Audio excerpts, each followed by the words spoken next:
The chair now recognizes the gentleman from Texas, Mr. O'Rourke, for 30 minutes.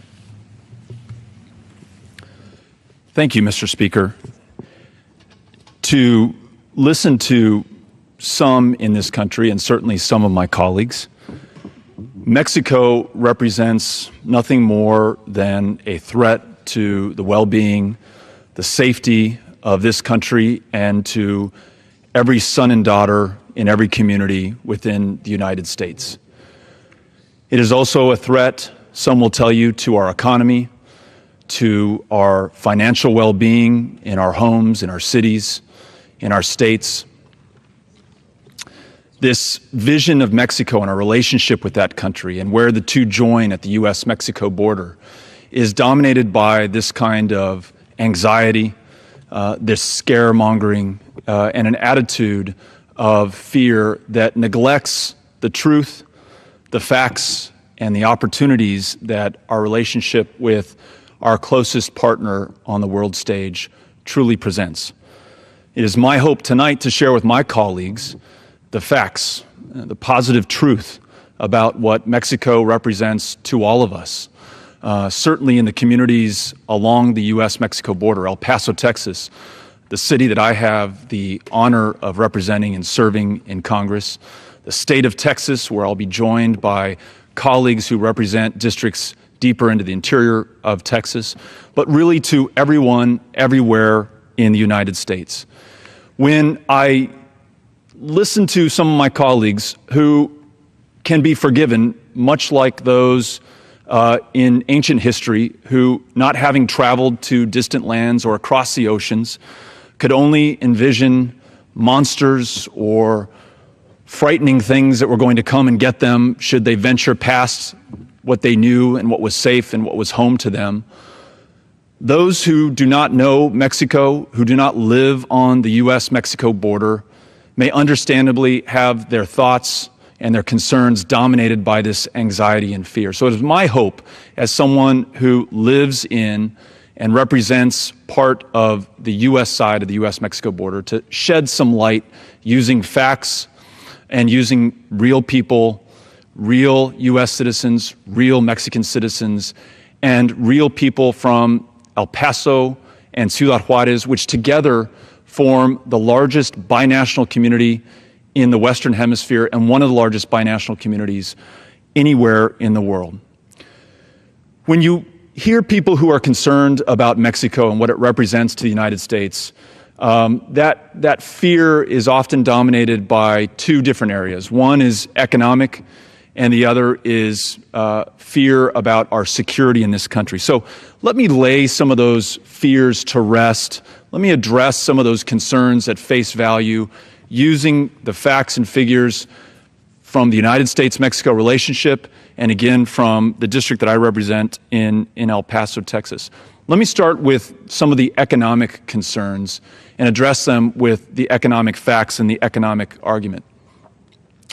Some of my colleagues may not know this, but Mexico is our third largest trading partner. And for some states, like the state of Texas, like the state of New Mexico, like the state of Arizona, like the state of California, Mexico represents our number one trading partner. And for many other states deeper into the interior, Mexico represents our second largest trading partner. But the volume of trade between our two countries is unlike any other, even among our top trading partner, China. For with Mexico, for every dollar of import value that we bring into this country from Mexico, 40 cents of that dollar were value that originated here in the United States.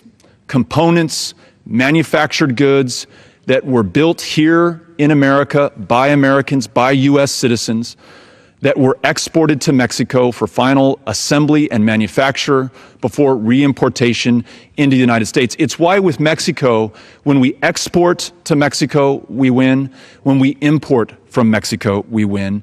And that volume of trade between our two countries is responsible for 1 out of every 4 jobs in the community that I represent, El Paso, Texas. It is responsible for more than 400,000 jobs in the state of Texas, more than 6 million jobs throughout the United States. So I want to make clear that our relationship with Mexico does not just benefit border communities like mine or border states like Texas. You look at New York, 381,000 people depend on our relationship with Mexico for the jobs that they go to each and every morning.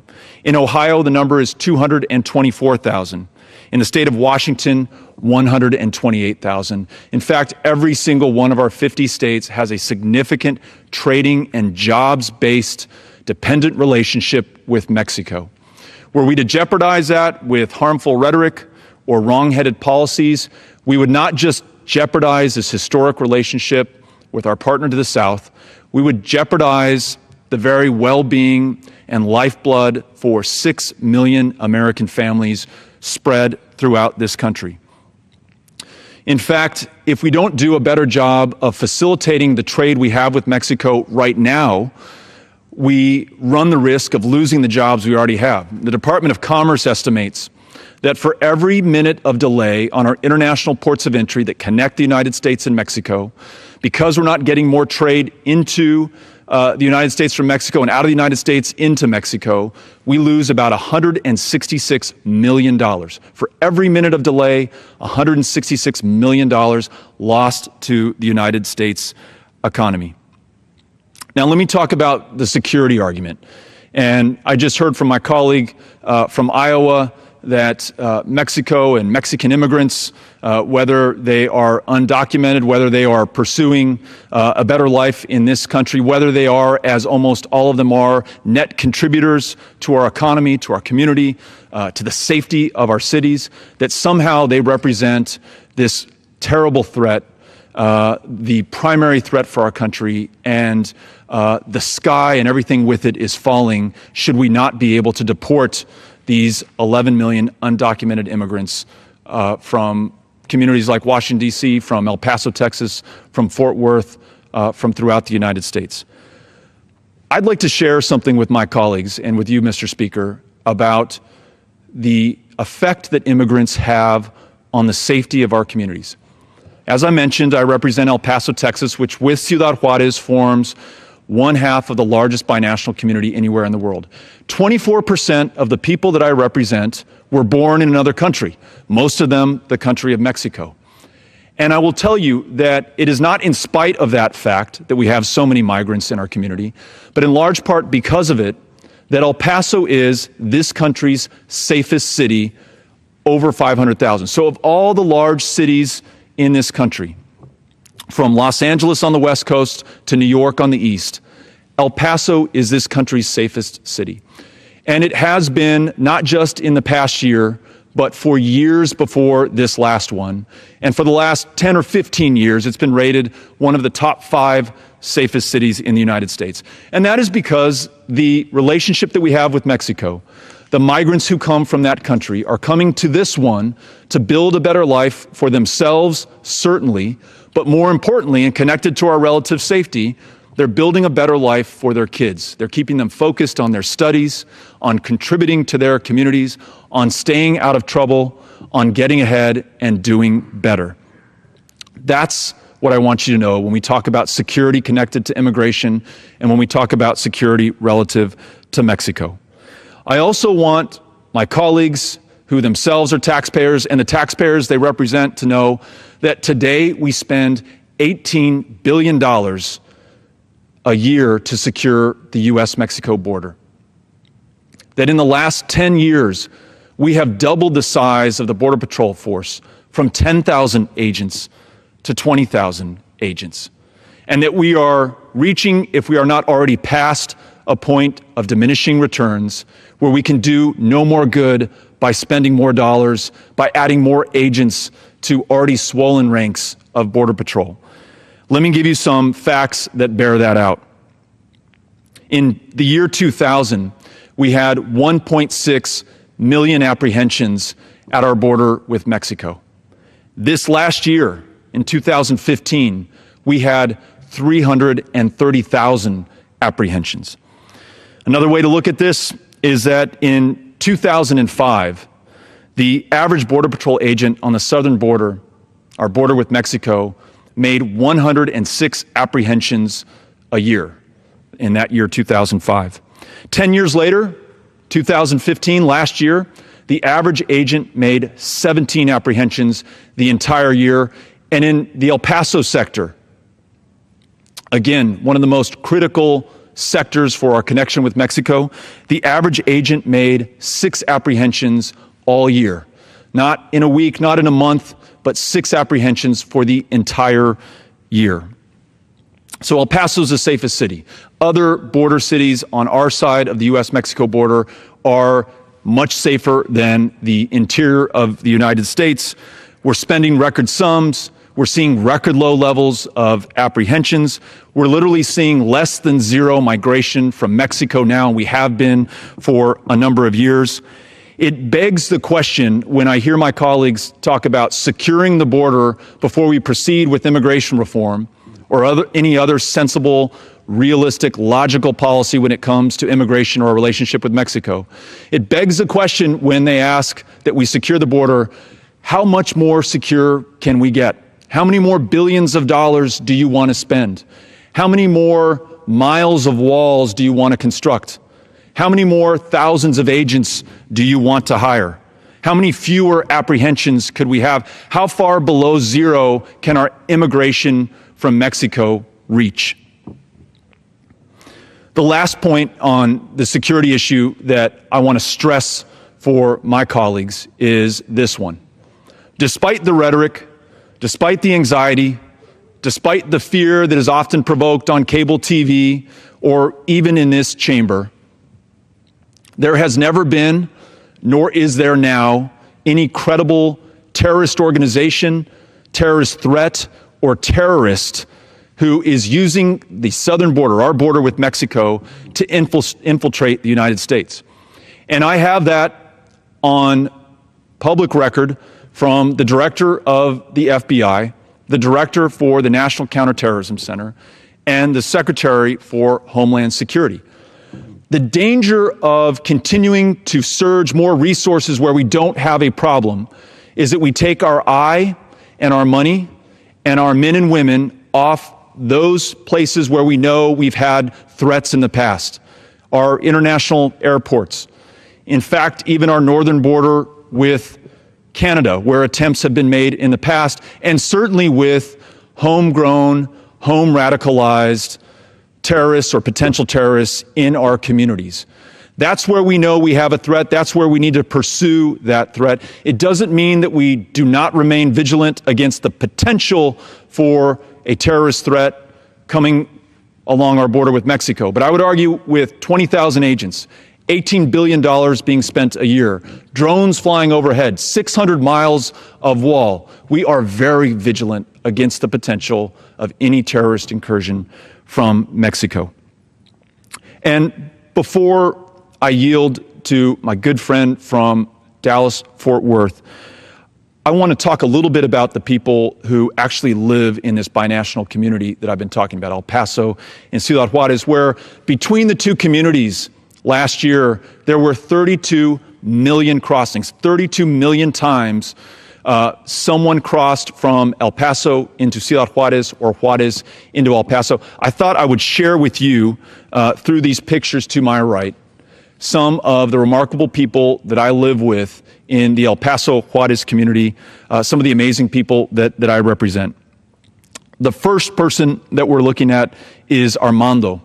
And I started with Armando at the end of his day as he closed up the plant that he manages in Ciudad Juarez. Even though he lives in the United States and his children who are U.S. citizens and attend U.S. public schools in El Paso, Texas, he crosses over the border into Mexico every morning, works a hard day managing a plant there, and then comes back over into the United States where he pays his U.S. property taxes, his U.S. income taxes, where he contributes by going and helping to coach his son's soccer game, which is where we took this picture with Armando and his wife. He's one of these 32 million people that's crossing the border. He is somebody who has come from Mexico that's contributing to this country, whose children are growing up here, someone that I'm very proud to have in my community. This next slide shows a picture of Israel.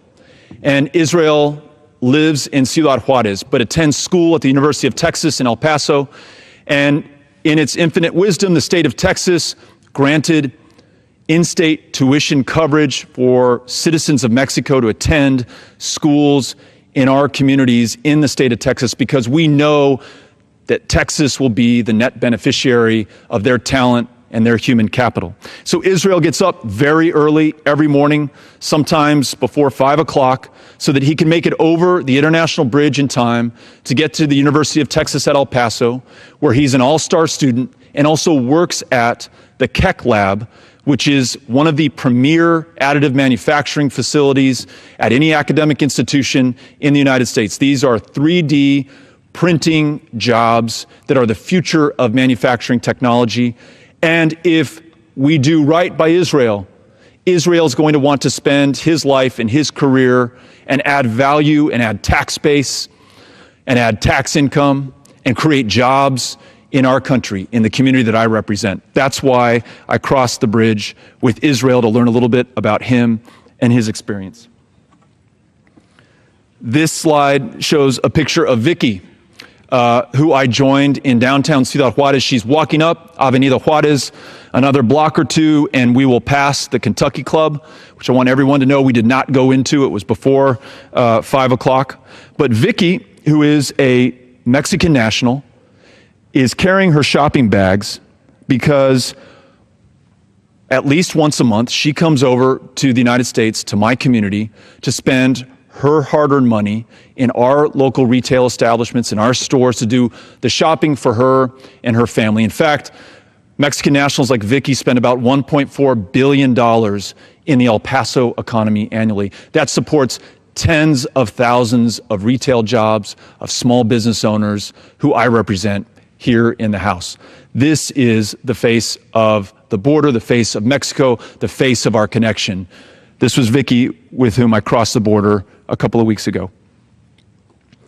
This next slide shows Manuel, who is driving a load of Werner ladders. Werner is the largest ladder manufacturer in the world. They manufacture about 70% of those ladders in Ciudad Juarez. The inputs for those ladders come from all over the United States. They're connected to jobs in this country that go over to Mexico, then are connected to jobs there, then are re-imported here for export for benefit of the United States and Mexico.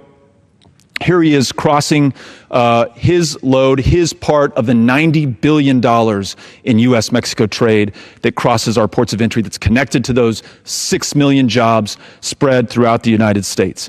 If we could get those bridges moving a little faster, get more CBP officers who can facilitate more of that trade, we can get more loads of ladders moving across, more jobs connected in the United States to trade and manufacturing in Mexico. Good for my community, good for each of the communities represented by the members here in the chamber tonight. And the last slide I'll show you is Lisa, and you can see that I jumped into the back seat of her car as she left the plant that she works in Ciudad Juarez. She moved down to El Paso from Michigan about 20 years ago. She's been working in Ciudad Juarez every day with other U.S. and Mexican citizens, creating value in both countries, jobs in both countries, economic growth in both countries. And so here we are in her car, about to cross back into El Paso, Texas, where again, she pays her taxes, where she contributes to her community, where she is the face of the U.S.-Mexico relationship, and why it is so important not just to preserve it, not just to respect it, but to grow it and to capitalize on it and to create more jobs, more opportunities, more growth in both of our countries. And I thought these 5 Paseños and Juarezes who I have the pleasure of living with in El Paso, the honor of representing here in the House, might tell you a little bit of a different story than the one that has prevailed and dominated from people who do not live on and frankly do not understand the border or our relationship with Mexico. But someone who does, and who is here with me tonight, who represents a congressional district in Fort Worth and Dallas, who understands the importance of our relationship with Mexico better than almost any other person that I have worked with, is Mark Vesey. And Mr. Vesey, I now yield the floor to you. Thank you very much, Representative O'Rourke. Really appreciate your work on this issue. You've been doing a great job of really kind of setting the facts straight about this issue. There's been a lot of rhetoric out there about what immigration means, and I think that the fact that you have worked so hard to bring recognition about the economic benefits that the border has, particularly to our state of Texas, and you've been very tremendous in your efforts, and really, really do appreciate that. And wanted to just talk about the fact how important the relationship is, the economic impact that you talk about all the time, how important it is to Texas and the United States. According to the United States Trade Representative, U.S. goods and services traded with Mexico totaled an estimated $500+ billion in 2015. Mexico was the United States' second largest goods export market in 2015. In 2013, Texas, our home state of Texas, exported over $109 billion in goods with Mexico, and that was a 63% increase since 2008. It's really hard to argue with those numbers. It just shows how healthy the relationship is with Mexico, and about really how incredibly foolish it would be to try to create barriers between our two countries that could cause economic harm to both Mexico and the United States and our border state of Texas. The United States relationship with Mexico, again, when you look at the economic picture, agriculture. That's something that people oftentimes take for granted, you know, how they get their milk, how they get their fruit, how they get their vegetables. The agriculture is how we eat in this country. And I've met with different organizations that represent agriculture. Just had some cattle raisers from the Fort Worth area here. And they talked about the fact that we don't have a comprehensive immigration reform bill, and how we need to improve our guest worker program, and is how it's really hurting their industry. And these are conservative Republicans that are telling me this, Representative O'Rourke. These aren't, liberal Democrats or advocacy groups. These are people that are concerned about economic growth and prosperity in the United States and in border states that are saying that, hey, we have a huge problem here in agriculture. One of our conservative institutes in the state of Texas, Texas A&M University, down in College Station, they did a study back in 2012 that looked at dairy farms and found out that the dairy farms are very heavily dependent upon migrant labor. 3/5 of the milk in this country is dependent upon migrant labor. I think that speaks in and of itself. Without these employees, the study predicts economic output would decline by $22 billion, and 133,000 workers would lose their jobs. And, you know, what are we going to do if that happens? Like, what are we really going to do? What are the Republicans going to do if that happens? If they were able to create borders and barriers between our southwest border, they're certainly not going to want to make up with it in any sort of social services to help people, because they're always hollering about how they don't want to expand government. So what are they going to do if we lose all of that money? They're going to do absolutely nothing, and it would be very detrimental. And then also immigrant entrepreneurship. In addition to providing a reliable workforce, immigrants are also a boost to local economies when they open up businesses in their communities. More than 40% of the Fortune 500 companies here were founded by immigrants or by their children, according to the Partnership for a New American Economy. I want to highlight one of my friends that has a business in my district, Gloria Fuentes. She was actually my guest, Representative O'Rourke, at the State of the Union earlier this year. She was someone back in the 1970s that was fleeing her home country of El Salvador, and she immigrated to the United States, and her visa expired, and later she became a permanent resident in 1986. And because of her hard work, working extra jobs, going to nightclubs at night to sell tamales and tacos, now she has a restaurant chain of 15 all across the state of Texas. And that was done by someone that came here as an immigrant. Why wouldn't we want to make it easier for people like Gloria to migrate to this country? Why wouldn't we want to make it easier for us to be able exchange and trade ideas with people from countries that are south of our border. We're really moving too slowly on the immigration issue, and the rhetoric about the southwest border is really hurting our country, particularly when you look at the net migration and how many people have decided that, you know what, that they don't want to live in the United States anymore just because of all of the rhetoric, the hateful rhetoric that's out there, mainly coming from the Republican side. And I think that it's time that it stopped, because I think that our country, I know that our country is better than that. And I just want to thank you for getting this conversation started. I want to thank you for your expertise and depth on this issue, particularly with you coming from El Paso. It is certainly great to have you talking about this so much and reminding people about the facts, because there are a lot of things out there that are floating around the Congress, again, coming from the Republican side, that are completely untrue and deliberately false and meant to spread fear across our country.